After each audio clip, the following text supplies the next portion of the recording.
الحمد للہ رب العالمین والصلاة والسلام علی رسولہ الکریم اما بعد فاعوذ باللہ من الشیطان الرجیم بسم اللہ الرحمن الرحیم انما حرم علیکم المیتۃ والدم ولحم الخنزیر وما أهل به لغير الله فمن اضطر غير باغ ولا عاد فلا إثم عليه إن الله غفور رحيم صدق اللہ العظیم۔ واجب الاحترام سامعین، السلام علیکم ورحمۃ اللہ وبرکاتہ۔ سورہ البقرہ کی 173 نمبر آیت تلاوت کرنے کی سعادت حاصل ہوئی ہے۔ اس آیت کا ترجمہ یوں ہے: اس نے حرام کیا ہے تم پر صرف مردار اور خون اور سور کا گوشت اور وہ جانور بلند کیا گیا ہو جس پر ذبح کے وقت غیر اللہ کا نام، لیکن جو مجبور ہو جائے درآں حالے کہ وہ نہ سرکش ہو اور نہ حد سے بڑھنے والا ہو تو اس پر بقدر ضرورت کھا لینے میں کوئی گناہ نہیں۔ بے شک اللہ تعالی بہت گناہ بخشنے والا، ہمیشہ رحم کرنے والا ہے۔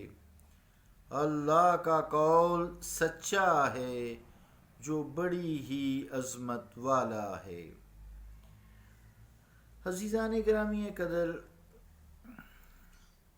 اس آیت میں علماء خیر جن میں پیر کرم شاہ صاحب بھیرا شریف والے رحمۃ اللہ علیہ، انہوں نے اس کا ترجمہ حضرت شاہ صاحب رحمۃ اللہ علیہ کے ترجمہ کے مطابق کیا ہے، اور وہ جانور جس پر ذبح کیا گیا ہو ذبح کے وقت غیر اللہ کا نام، اس کا خاص جو ہے یہ یہاں بات ہے۔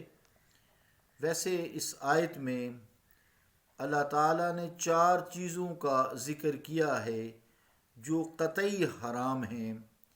ایک مردار، وہ جانور جسے شرعی طریقہ سے ذبح نہ کیا گیا ہو، وہ مردار ہو جاتا ہے، مردہ ہو جاتا ہے، جو مردار اسے کہتے ہیں، اس کی کسی بھی چیز کا استعمال درست نہیں ہے۔ اور ابو بکر جساس نے تصریح یہ بھی کی ہے کہ شکاری کتوں اور شکاری پرندوں کو کھلانا تک منع ہے۔ ہاں، وہ گدھ وغیرہ جو جنگل میں ہوتے ہیں کھا سکتے ہیں۔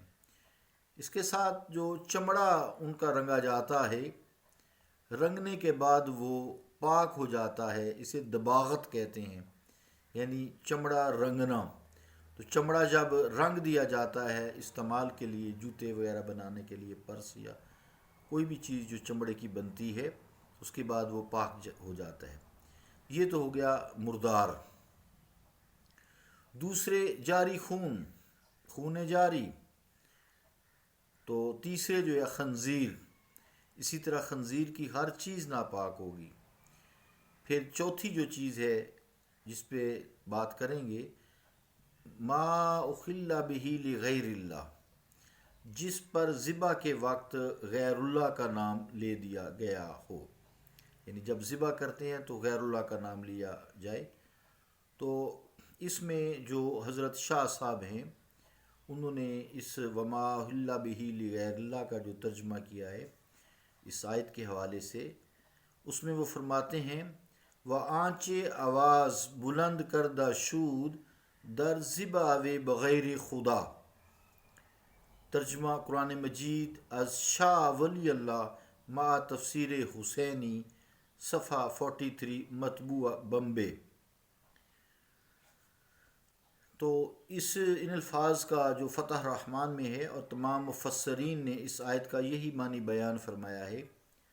پیر کرم شاہ صاحب بھی فرماتے ہیں کہ امام ابو بکر جساس کی عبارت جو ہے صرف انہوں نے نقل فرمائی ہے، جو یہ ہے کہ ولا خلاف بین المسلمین ان المراد به الذبیحۃ اذا اہل به لغیر اللہ عند الذبح. عند الذبح یعنی ذبح کے وقت. یہ احکام القرآن از جساس زیر آیت ہاذا جلد 1 125 پیج. یعنی ترجمہ یوں ہے اس عربی عبارت کا، یعنی تمام مسلمان اس بات پر متفق ہیں کہ اس سے مراد وہ ذبیح ہے جس پر ذبح کے وقت غیر اللہ کا نام لیا جائے. مزید کوئی شخص تحقیق کرنا چاہے تو تفاسیر ہیں، قرطبی، مظہری، بیضاوی، روح المعانی، ابن کثیر، ابن کبیر وغیرہ وغیرہ. بعض لوگ عزیزان گرامی قدر ان چیزوں کو بھی حرام کہہ دیتے ہیں جس پر یہ منسوب ہو. جیسے اب یہ دیکھنا چاہیے، ہمیں سارے ہی کرتے ہیں، جو قربانی ہے اللہ کی راہ میں ہوتی ہے لیکن منسوب تو حضرت ابراہیم علیہ السلام کی طرف سے ہے. اسی طرح صدقہ ہے وہ کسی شخص یا بچے کی طرف سے ہوتا ہے، یا عقیقہ ہے چھوٹے بچے کی طرف سے ہوتا ہے، ہوتا للہ ہی ہے، اللہ تعالیٰ کے لیے ہی ہوتا ہے. اب ان پہ ذبح کے وقت اللہ اکبر، بسم اللہ، اللہ اکبر یہ نام دیا جاتا ہے. تو جب اس کے اوپر ذبح کے وقت اللہ تعالیٰ کا نام وحدہ لا شریک کا نام لیا جائے تو وہ اسی کے لیے ہوتا ہے، وہ حلال ہوتا ہے. وہ کچھ لوگ یہ فرماتے ہیں، اللہ تعالیٰ نے ہدایت عطا فرمائے، کہ مشرکین کے جو مشرکانہ عمل ہے اس سے اس کی تشبیہ ہو جاتی ہے، کیونکہ وہ بھی اپنے بتوں کا نام لیتے تھے اور ذبح کے وقت وہ لیتے تھے. یہ خیال رکھنا چاہیے.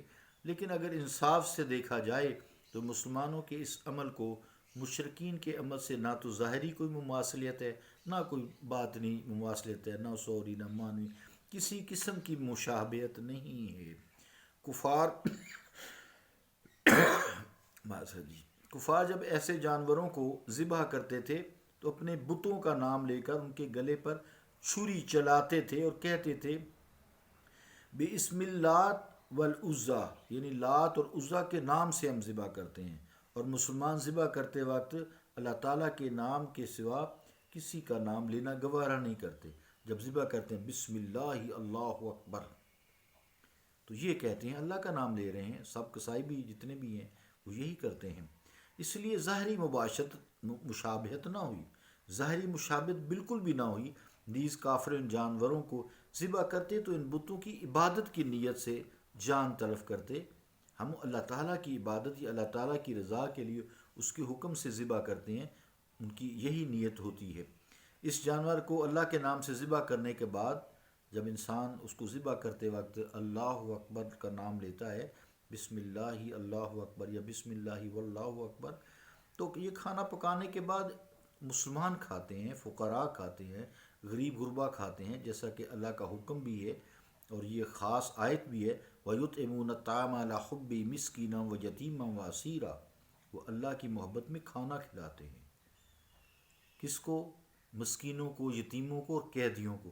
تو کیا وہ حرام کھلاتے ہیں؟ استغفر اللہ استغفر اللہ، قرآن کی آیت ہے، غور فرمائیں ذرا. تو یہ کہہ دیتے ہیں بھی اچھا یہ میں نے کھلا دیا ہے، اب اس کا کھلانے کا جو ثواب ہے یہ جو ہوگا میں نے فلاں بزرگ کو، اپنے والد کو، والدہ کو، اپنے شیخ کو، اپنے پیر صاحب کو، اپنے استاد صاحب کو، مولوی صاحب کو، یہ سب ان کی جو فوت ہو گئے ان کی روح کو میں نے ایصال کر دیا ہے. تو کوئی گناہ نہ ہوا، کوئی شرک نہ ہوا.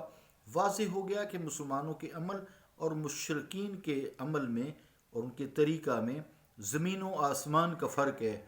ہاں یہ بات ایک الگ ہے، اگر کوئی جاہل انسان اگر ذبح کرتے وقت غیر خدا کا نام لے یا کسی غیر خدا کی عبادت کے لیے اس کی نیت سے جانور کو ذبح کرتا ہے، اس کی جان تلف کرتا ہے، تو اس چیز کے حرام ہونے میں کوئی شک نہیں، اور ایسا کرنے والے کو مشرک اور مرتد کہا جاتا ہے. اس میں پھر کوئی شک نہیں رہتا. اگر مقصد صرف ایصال ثواب ہو، جیسے ہر کلمہ گو کا مقصد ہوا کرتا ہے، تو اس کو طرح طرح کی تعویلات سے حرام کہنا اور مسلمانوں پر شرک کی ٹھپیاں لگاتے رہنا، فتوے جاری کرتے رہنا کسی عالم کو زیب نہیں دیتا.